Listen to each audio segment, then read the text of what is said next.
અરે ઓછું નાક પણ અસલી નાક. MDH કાશ્મીરી લાલ મરચાની પાવડર.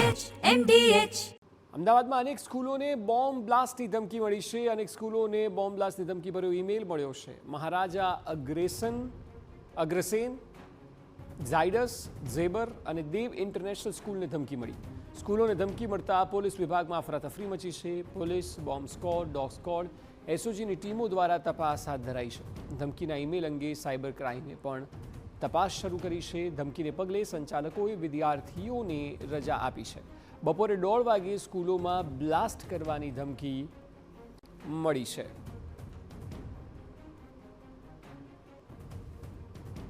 તો ધમકીનો ઈમેલ મળ્યો અને ત્યારબાદ સાયબર ક્રાઇમે તપાસ હાથ ધરી. એ તમામ સ્કૂલો જેના નામ અંદર લખેલા છે ઈમેલમાં, ત્યાં બાળકોને રજા આપી દેવાઈ છે. વધુ માહિતી આપી રહ્યા છે સંવાદદાતા નરેન્દ્ર રાઠોડ. નરેન્દ્ર, એક તો જણાવો કે ઈમેલમાં ધમકી શું આપવામાં આવી છે અને ત્યારબાદ પ્રશાસન આ શાળાઓની સુરક્ષાને લઈને શું પગલાં લઈ રહ્યું છે? જી, ધમકી ભર્યો મેલ મળ્યો હતો તમામ શાળાઓને અને એ શાળાઓ જે છે એ અમદાવાદની લગભગ 4 થી 5 શાળાઓના નામ અત્યારે હાલ સામે આવી રહ્યા છે.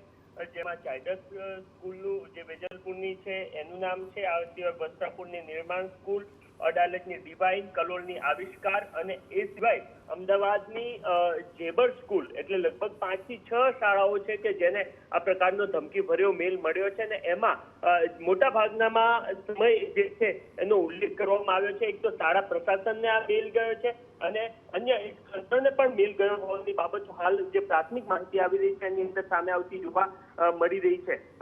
1.5 કલાકથી બપોરના બ્લાસ્ટ કરવાની ધમકી આપવામાં આવી છે અને એને જ પગલે આ તમામ જે શાળાઓ છે એ શાળાઓમાં વિદ્યાર્થીઓને તાત્કાલિક એમના પેરેન્ટ્સને બોલાવીને રજા આપી દેવામાં આવી છે. આ સિવાય ગોદાવીની જે ઝાયડસ સ્કૂલ છે એમના પણ જે વિદ્યાર્થીઓ છે એને પણ હાલ રજા આપી દેવામાં આવી છે. એટલે કે તંત્ર અત્યારે હાલ સાબદું થઈ ચૂક્યું છે અને તમામ જગ્યાઓ પર બોમ્બ સ્ક્વોડ અને ડોગ સ્ક્વોડની ટીમો હાલ પહોંચી ચૂકી છે અને એમના દ્વારા આ પ્રકારની જે ધમકી ભર્યો કોલ છે એમાં તપાસ પણ હાલ કરવામાં આવી રહી છે. કારણ કે આ પ્રકારના કોલમાં કોઈ પણ પ્રકારનું રિસ્ક ના લઈ શકાય અને એના જ કારણે તાત્કાલિક તમામ ટીમોને ત્યાં મોકલી દેવામાં આવી છે. જેટલી પણ શાળાઓને ધમકી આપવામાં આવી છે તમામ જગ્યાઓ પર હાલ ટીમ પહોંચી ચૂકી છે. મહત્વનું છે કે આ પ્રકારના કોલ અગાઉ પણ અક્ષય મળી ચૂક્યા છે અને એ તમામ જે કોલ અગાઉ જ્યારે પણ મળ્યા હતા એ તમામમાં એક પેટર્ન જોવા મળી હતી અને એ પેટર્ન એ પ્રકારની હતી કે કોઈ પ્રકારનો અન્યાય થયો હોય અથવા તો તંત્રનું કોઈ બાબતને લઈને તેઓ ધ્યાન દોરવા માંગતા હોય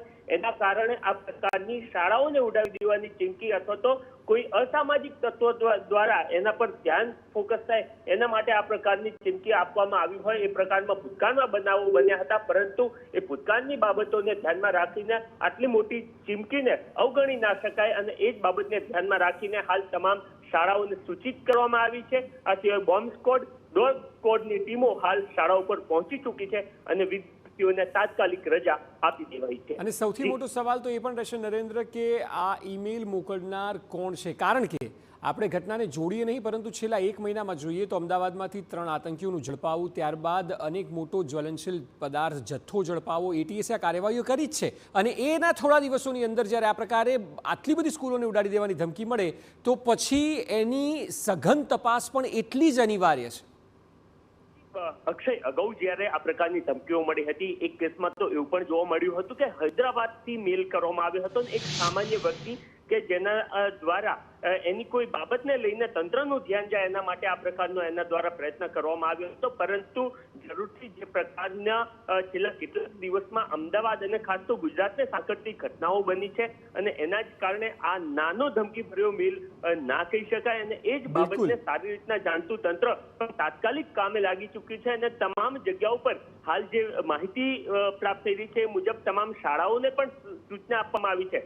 ના માત્ર આ તમામ શાળાઓ કે જેને ધમકી મળી છે એ સિવાયની શાળાઓને પણ જિલ્લા શિક્ષણ અધિકારીની ટીમ દ્વારા સૂચના આપવામાં આવી છે કે તેઓ પણ પોતાની શાળાઓને લઈને ચાહે એમને મેલ આવ્યો હોય તો તાત્કાલિક મેલ ચેક કરો અથવા તો પોતાની શાળામાં કોઈ સંદિગ્ધ વસ્તુઓ તો નથી પડીને એ બાબતને લઈને પણ સૂચના આપવામાં આવી છે. આ સિવાય બિલકુલ નરેન્દ્ર, આભાર સમગ્ર માહિતી બદલ. તો અત્યારે આખા ઈમેલને લઈને સુરક્ષા વ્યવસ્થા તો સ્કૂલની વધારવામાં આવી છે, બાળકોને પણ રજા આપી દેવાઈ છે અને સાથે ઈમેલની પણ તપાસ થઈ રહી છે. MDH ચણા મસાલા હવે છોલા હોય કે ચોળા, સફેદ ચણા હોય કે કાળા ચણા, બધું મજેદાર બનશે.